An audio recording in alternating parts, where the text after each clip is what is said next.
चलिए शुरू करते हैं। आज का टॉपिक है हमारा आय का चक्रीय प्रभाव। आय का चक्रीय प्रभाव दो प्रकार के होते हैं, एक होता है मौद्रिक और दूसरा होता है वास्तविक। आय का चक्रीय प्रभाव का अर्थ है कि किस प्रकार आय घूमता है, चक्र के रूप में घूमता है। जैसे बारिश का चक्र होता है कि बारिश मतलब बादल बनते हैं, वाष्पीकरण होता है, फिर वापस धरती पे आता है, तो उसको कहते हैं बादल। तो चक्र जो चक्र में चलता है उसको चक्रीय कहा जाता है। तो उसी तरह आय किस प्रकार चक्र में चलता है आज हम उसका देखेंगे। तो देखते हैं कि पहले तो मैं बता दूं कि दो प्रकार की होती है, एक होता है वास्तविक और एक होता है मौद्रिक। वास्तविक और मौद्रिक, इसको देखेंगे क्या होता है। जो वास्तविक प्रभाव होता है यह फर्म और परिवार के बीच में वस्तुओं और सेवाओं का प्रभाव करता है। मतलब वास्तविक प्रभाव में क्या होता है, वस्तु और सेवा का आदान प्रदान होता है। किसके बीच में? फर्म और परिवार। मतलब कि दो क्षेत्रक होते हैं, एक फर्म क्षेत्र है और दूसरा परिवार क्षेत्र। अर्थव्यवस्था को हमने दो क्षेत्र हमने माना है कि अर्थव्यवस्था में सिर्फ दो क्षेत्रक हैं और उन दोनों क्षेत्रक में जो प्रभाव हो रहा है वो वस्तुओं और सेवाओं का हो रहा है। ठीक है, इसमें वास्तविक में। मौद्रिक में ऐसा नहीं है। वहाँ पे जो भी प्रवाह होता है वो मुद्रा के रूप में होता है। जैसे आपने किसी से वस्तु ली तो आप उसको क्या करोगे, पैसे दोगे ना, तो वो पैसा जो आपने दिया तो वो मौद्रिक प्रवाह में काउंट कर जाएगा, और जो वस्तु आपने लिया वो किस में काउंट किया जाएगा, वो वास्तविक प्रवाह में काउंट किया जाएगा। ठीक है, उसके बाद वास्तविक प्रवाह में वस्तु और सेवा का विनिमय होता है, अभी अभी हमने देखा, और इसमें मुद्रा का विनिमय होता है। मतलब एक हाथ ये मुद्रा लो और एक हाथ मुद्रा दो। अब एक बात तो समझ में आ गई, हाँ चलो, परिवार वर्ग जो है, परिवार क्षेत्र है, वो तो मुद्रा, वस्तु के बदले मुद्रा देगा। बदले में फर्म किस बात की मुद्रा दे मतलब लेगा, ये देगा। देखो, फर्म में भी फर्म मुद्रा देता है। क्यों देता है? क्योंकि वो जो मजदूर हायर करता है, वो जो पैसा लगा लेके आता है बाहर से अपने उत्पादन करने के लिए, उस पैसे के बदले उसको क्या ब्याज देना पड़ता है। जो मजदूर लेके आएगा या फिर जो एम्प्लॉयज़ होंगे जो वहाँ पे काम करेंगे, उनको क्या, उनको भी तो सैलरी देनी पड़ेगी। तो इस तरह से वो भी मुद्रा में भुगतान करते हैं। तो यहाँ पे मुद्रा का जो भी प्रभाव है मौद्रिक प्रभाव कहलाता है। ठीक है, थर्ड पॉइंट है वस्तुओं और सेवाओं के विनिमय में वस्तु विनिमय प्रणाली की समस्या हो सकती है। बिल्कुल हो सकती है, ये हम आगे डिस्कस करेंगे। और मुद्रा प्रभाव में ऐसी कोई समस्या नहीं होती, ये हम बाद में देखेंगे जब हम मनी बैंकिंग करेंगे, उस टाइम समझ में आएगा ये बात। इसका दूसरा नाम भी है, जैसे कि वास्तविक प्रभाव का दूसरा नाम भौतिक प्रभाव भी कहा जाता है। ठीक है, और मौद्रिक प्रभाव का दूसरा नाम नहीं लिखा, लेकिन भौतिक मौद्रिक प्रभाव ही कहा जाता होगा। ठीक है, अब चलते हैं आगे की तरफ। देखो, एक अर्थव्यवस्था को अगर समझना है आपको, तो बड़े से बड़े इकोनॉमिस्ट भी अगर आपको सीधा बोल दूँ, मतलब इकोनॉमिस्ट नहीं समझ पाते अर्थव्यवस्था, क्योंकि ये इतना जटिल है कि कोई नहीं समझ सकता। एक आम इंसान को समझ ही नहीं सकता, इतना ज़्यादा जटिल है। तो इस जटिलता को कम करने के लिए हम क्या करते हैं, हम कुछ मान्यताएं ले लेते हैं, एजम्पशंस ले लेते हैं कि हाँ ये चीज़ें हमने मान लिया कि ऐसे ऐसे नॉर्मल है। फिर हम देखते हैं कि बाकी चीज़ों पे क्या फ़र्क पड़ता है। जैसे कि हमने जब 11वीं क्लास में हम पढ़ते थे कि लॉ ऑफ डिमांड क्या है, या फिर डिमांड और प्राइस में क्या रिलेशन है, मतलब मांग और कीमत में क्या संबंध है। तो हमने क्या किया था, हमने कुछ मान्यताएं ली थी। मान्यता क्यों ली जाती है? ताकि चीज़ों को आसान कर दिया जाए समझने के लिए। फिर हम क्या करते हैं, जब वो चीज़ समझ में आ जाती है, फिर मान्यताएं को कम करते जाते हैं धीरे धीरे, और वो चीज़ ज़्यादा रियल होती जाती है, ज़्यादा रियलिस्टिक होती जाती है। तो पहले हम बहुत सारी मान्यताएं ले लेंगे, फिर धीरे धीरे उन मान्यताओं को खंडित करेंगे या उन मान्यताओं को हटाते जाएंगे। देखो, आज सबसे पहले दो क्षेत्रक या द्वितीयक क्षेत्रक अर्थव्यवस्था लेते हैं। इसमें सबसे ज़्यादा आसान या सरल अर्थव्यवस्था माना जाता है, क्योंकि इसमें बहुत सारी ऐसी मान्यताएं ले लेते हैं जो आज के टाइम में अगर हम ये मान्यता लेके देखें तो आज ऐसा कोई अर्थव्यवस्था होगा ही नहीं, लेकिन फिर भी हम ये सारी मान्यताएं ले लेते हैं। देखो, पहली बात, दो क्षेत्रीय अर्थव्यवस्था में हम ये मानते हैं कि यहाँ पे सिर्फ दो क्षेत्रक हैं, और वो दो क्षेत्रक कौन कौन सा है?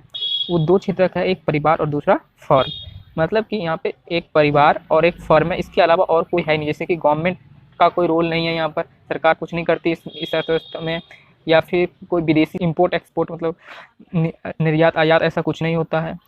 बचत नाम की कोई चीज़ नहीं है। बाजार मतलब सिर्फ हमारा एक ही बाजार है, उसमें कौन कौन रोल प्ले कर रहे हैं? फर्म और परिवार फर्म रोल प्ले कर रहे हैं। ठीक है, उसके बाद परिवार क्षेत्र साधन सेवा केवल फर्म की को ही देता है। मतलब जो भी परिवार क्षेत्र के जो लोग हैं वो सिर्फ कहाँ जाते हैं? फर्म के पास जाते हैं काम करने के लिए। बदले फर्म क्या करती है, जो वस्तु और सेवाएं बनाती है वो सिर्फ कहाँ बेचती है? परिवार क्षेत्र को बेचती है। वो कहीं एक्सपोर्ट नहीं करती है, किसी और को भी नहीं देती है।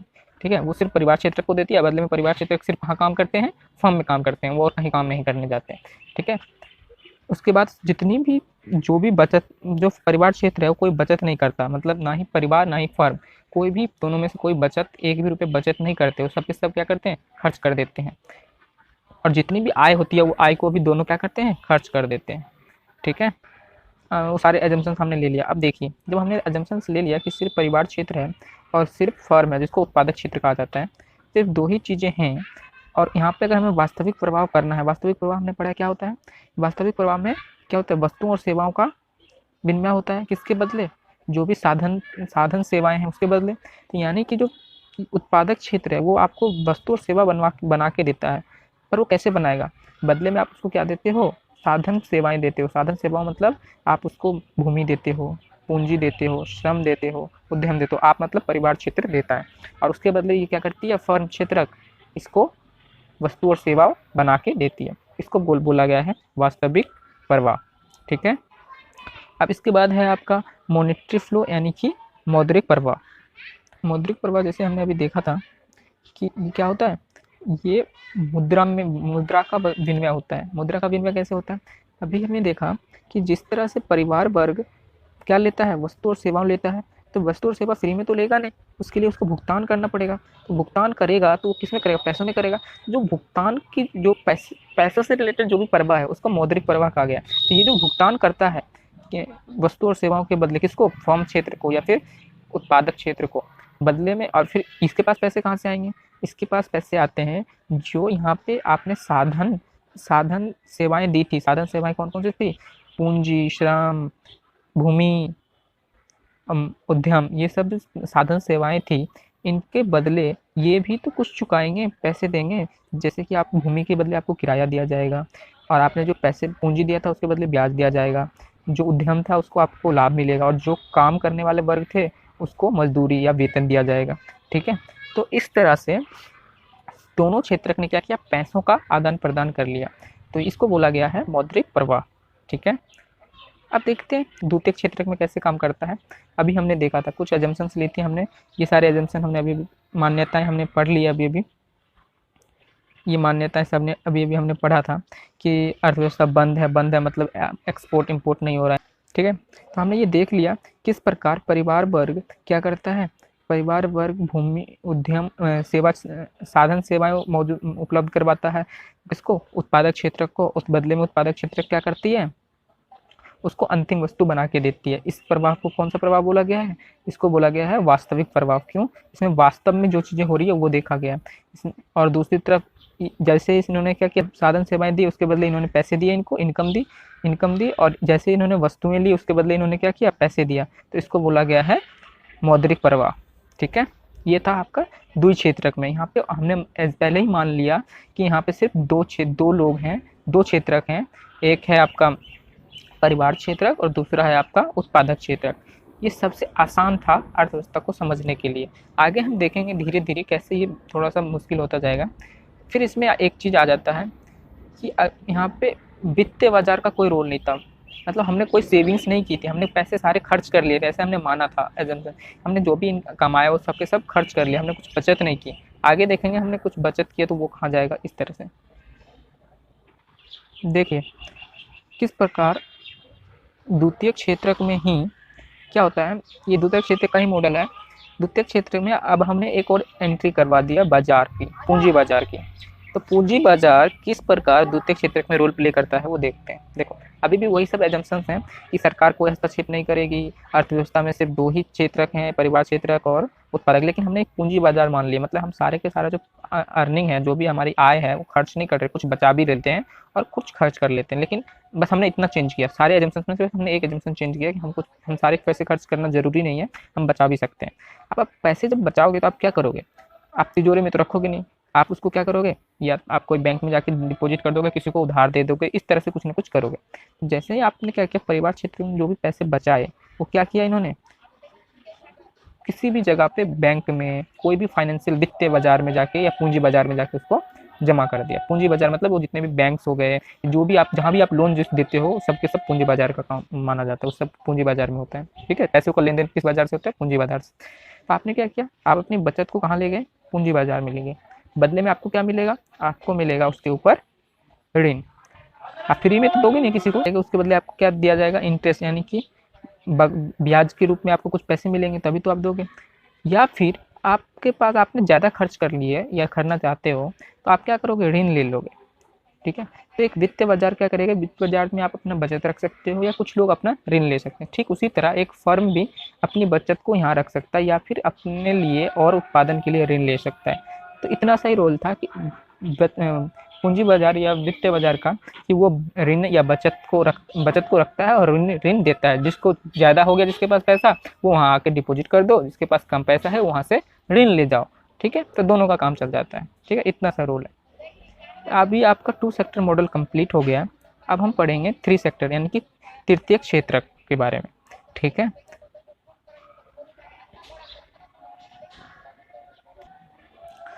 तृतीय क्षेत्रक में सरकार की एंट्री होती है। सरकार अपना रोल प्ले करता है, गवर्नमेंट आता है, सब चीज़ वही है, परिवार है, फर्म है, वित्तीय बाजार है, यहाँ तक 2 सेक्टर मॉडल हो गया। ठीक है, हमने एक नया एंट्री करवा दी गवर्नमेंट की एंट्री हुई। अब गवर्नमेंट क्या करता है, देखिए बाकी चीज़ें जो भी था वो सेम ही है। वस्तुओं और सेवाओं का जो फर्म ने क्या किया, इसको परिवार ने इसको क्या दिया, साधन सेवाएं दी, उसके बदले इन्होंने क्या किया, इनको पेमेंट्स किए और बदले में वस्तु दिए, वस्तु के बदले इन्होंने पेमेंट्स किए, वहाँ तक सेम ही था। फिर इन्होंने, ये सब भी सेम ही है, बस एक सरकार ने एंट्री ली इसमें। कौन से, तृतीय क्षेत्र में। जो हमने एज्यूम किया था, हमने माना था, हमने 4 मान्यताएं ली थी, उसमें एक मान्यता को हमने पहले खंडित कर दिया, 3 मान्यताएं बची। 3 मान्यताएं में से हम वापस आते हैं और जो सरकार वाली मान्यता थी कि सरकार को हस्तक्षेप नहीं करती, उसको यहाँ पे खंडित कर देते हैं। ठीक है, तो यहाँ पे सरकार इंटरफेयर कर सकती है। ठीक, अब सरकार किस प्रकार इंटरफेयर करती है वो देखो सरकार क्या कर सकती है, सरकार यहाँ पे कर की वसूली कर सकती है।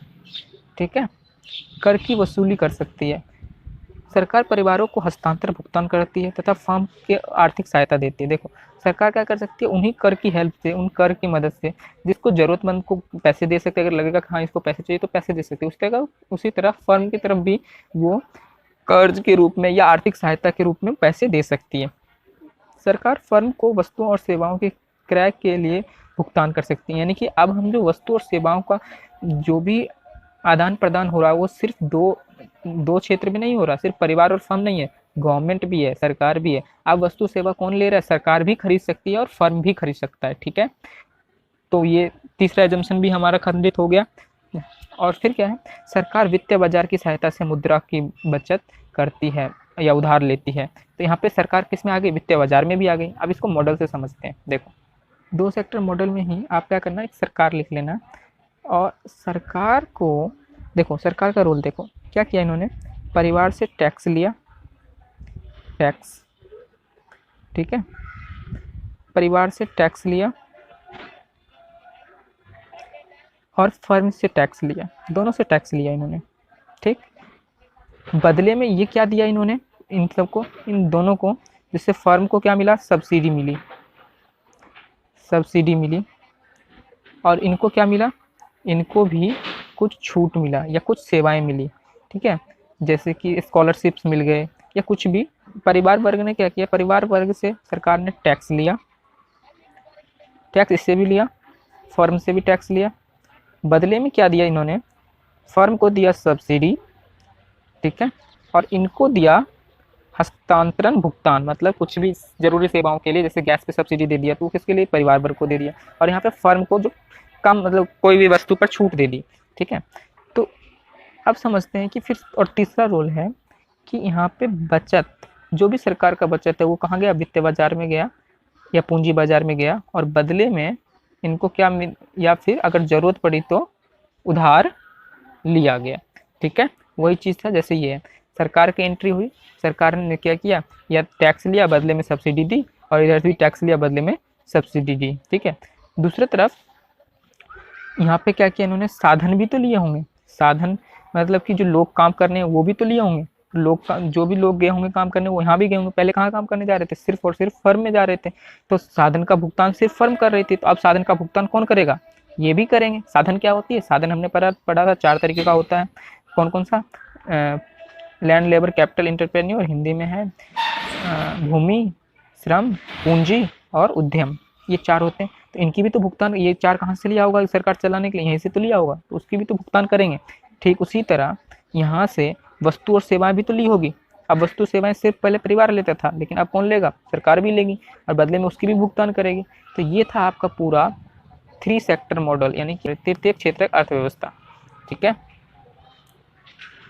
अब बात कर लेते हैं चतुर्थ क्षेत्रीय अर्थव्यवस्था का चक्रीय प्रभाव। चतुर्थ क्षेत्रीय फाइनल है, इसमें 4 क्षेत्रक आ जाते हैं। जैसे सरकार आया, सरकार ने अपना रोल प्ले किया, सरकार ने भी वस्तु और सेवाएं खरीदी और बेची, और मतलब सॉरी से बेची नहीं, खरीदी और उसके बदले भुगतान किया।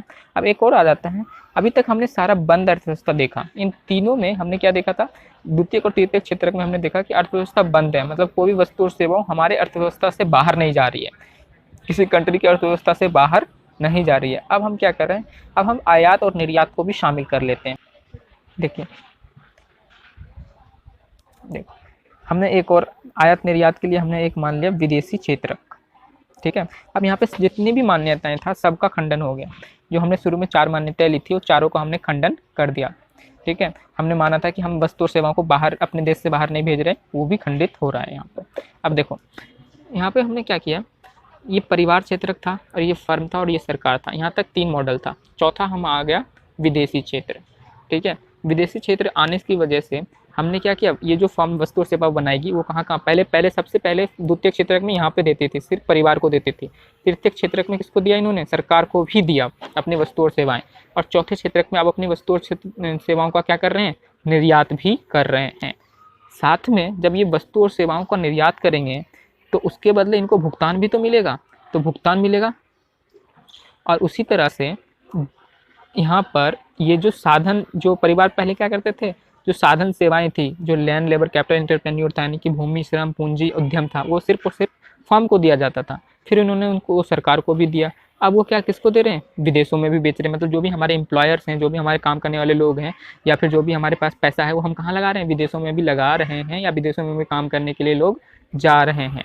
ठीक है, तो और उसके बदले जो भी चीज़ें यहाँ पे होती थी वही चीज़ यहाँ भी होगा। उसके बदले क्या होगा, आपको आय मिलेगी, साधन का भुगतान किया जाएगा। तो ये था आपका 4 सेक्टर मॉडल। ठीक है, सबसे ये उतना इम्पोर्टेंट नहीं है, लेकिन फिर भी 4 सेक्टर मॉडल ये था आपका। ठीक है, आप शुरू से समझिए, अगर आपको कोई दिक्कत है तो आप वापस वीडियो पीछे जाके देखिए। सबसे पहले द्वितीय क्षेत्रक किस तरह से काम कर रहा है। अगर आपको द्वितीय क्षेत्रक समझ में आ जाता है तो बाकी क्षेत्रक समझना मुश्किल नहीं है। बाकी क्षेत्रक में वही चीज़ें ऐड होती गई, एक नया चीज़ ऐड होता गया, एक नया चीज़ है। 4 मान्यताएं हैं, वो मान्यताएं देखिए पहले, 4 मान्यताएं, और उसके बाद फिर उन मान्यताओं को धीरे धीरे किस तरह से हटाया गया है वो देखिए, और फिर आपको अपने आप समझ में आ जाएगा चारों चीज़ें। ठीक है, तो आज के लिए इतना ही। Thank you.